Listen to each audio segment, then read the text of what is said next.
But the big thing with tours is the actual creation bit. It's what makes it efficient, and that's the bit that we're confident we've nailed, and obviously the testing and the feedback is suggesting that too. So if I just go into here and hit on share my screen, as I was saying, so in terms of actually creating a tour, it's dead straightforward to do that. So you can just hit on add, and then you can pop your tour name in here. And then just hit save, and next thing you've created one, it's up and running. If you have a little bit more time on your hands, you can add some more detail if you want to. So you can give it a public tour name, which is what the recipient of the tour will see at the top. So in this case, example house just here. Yeah.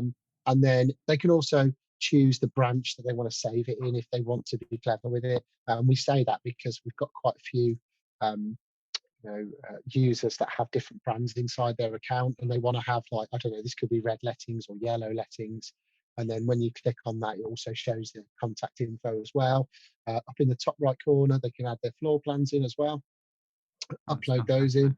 So it's nice and simple and straightforward, but the creation part is where we feel like the magic happens, because this is the bit that can be quite time consuming. Yes. So in here, I mean, this is quite a large property, and it's just a case of, once you've got your hotspot in here, you can then say, right, I want to add another hotspot in. So if I wanted to, I don't know, do a link to, over here, I just add my hotspot in, choose a link. I can come down here and you just literally move it around and then hit done, and it's set a link to the next room or space straight away. I'm presuming people tend to choose the hotspots genuinely as the features of the house that they think people should be spending the most time on. Yeah, exactly. Yeah. So a hotspot would typically be, a link from one, room or space to another. But also a nice example in here, if I just sort of go to this example. So here I am outside the property. Yeah. I can then say, right, from here I can pan around. Like, we've got a drone shot up here. Yeah. Which is quite neat because it shows the location of the area. Cool. So then I can come back down here and then say, right, I want to have a look maybe inside the property here.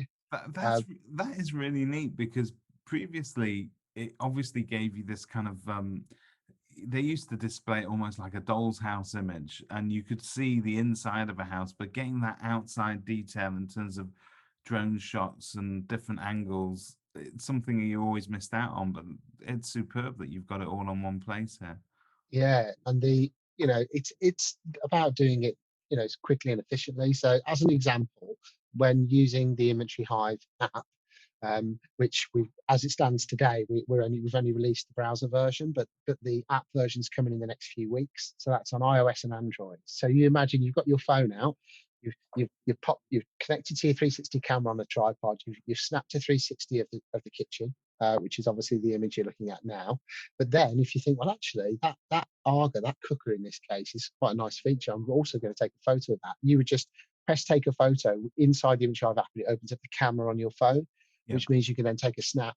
And that is something that is unique to Inventory Hive, because the vast majority of platforms out there, you have to do that kind of thing from your desktop computer after you've taken your images. And that's I would say a real key element of how things are done on the platform. And really there's not a lot more else to show you, because it's that straightforward. I mean, publishing a tour is nice and simple as well. You can create a QR code download as well.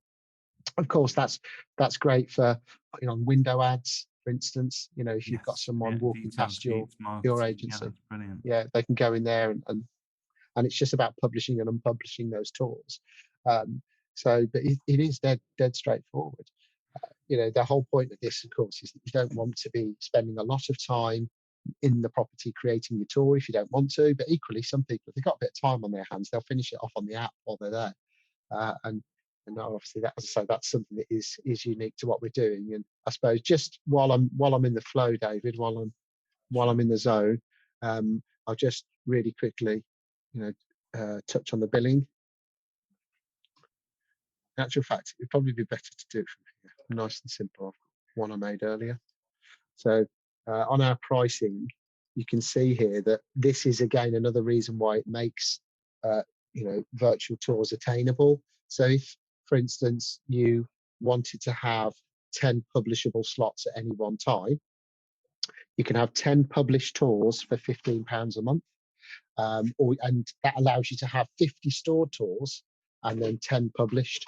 Yeah. So you've got a lot of room to play with there. And So, the reason we've done it in that way, David, is like in a lot of cases, an agent will be in a position where, like, I've got a property that's to let or for sale today, but in a few weeks' time, that gets let or it gets sold. I don't therefore need for it to be published. I can unpublish it, which yes. then frees up a slot for me to go and do another one. But it doesn't mean that I'm having to pay more or pay through the nose each time I have to create a tour, because I've just got this allowance that I can increase and decrease at any one time. So but that's fantastic, because it really means that the basic equipment cost has come down, but also that monthly Yeah, cost and the sort of hosting it and making sure that the data was securely saved and accessible. You guys are able to offer that in a really accessible and affordable format. yeah, absolutely. And and as you've seen there, from the results of these cameras, they're only getting better, in time as well. Sort of the first models that we were using a few years ago was the Ricoh SC, which was still a fantastic device. But over time, the exposure of them's become better. We've added the ability inside the Imagery Hive app for you to have 3 settings when you're connecting to that camera. So in other words, you don't have to go into a third-party app that comes with a camera and set your settings. You do it inside the Imagery Hive app. So you might say, I want dark exposure because it's a bright environment, etc. It's really 3 simple options. You just hit a button and then it takes the snap. And then you can have a look at it and think, well, actually, I'll probably be better on a different setting, and then take another one, and it's all done there. You can easily play around with it. People out there in property land who are looking Yeah. to invest in 360 technology, get in touch with Richard and the Inventory Hive team. All their details are on kerfuffle.com. And I suppose one of the beauties about working with Inventory Hive is they have an in-house development team, which means they're constantly taking feedback and their product is constantly evolving to fit the needs of the users, the agents. Yeah, absolutely, David. Yeah, no, I appreciate that. Thank you very much. No problem at all. Richard, thank you very much for your time. David, it's been a pleasure. Take care.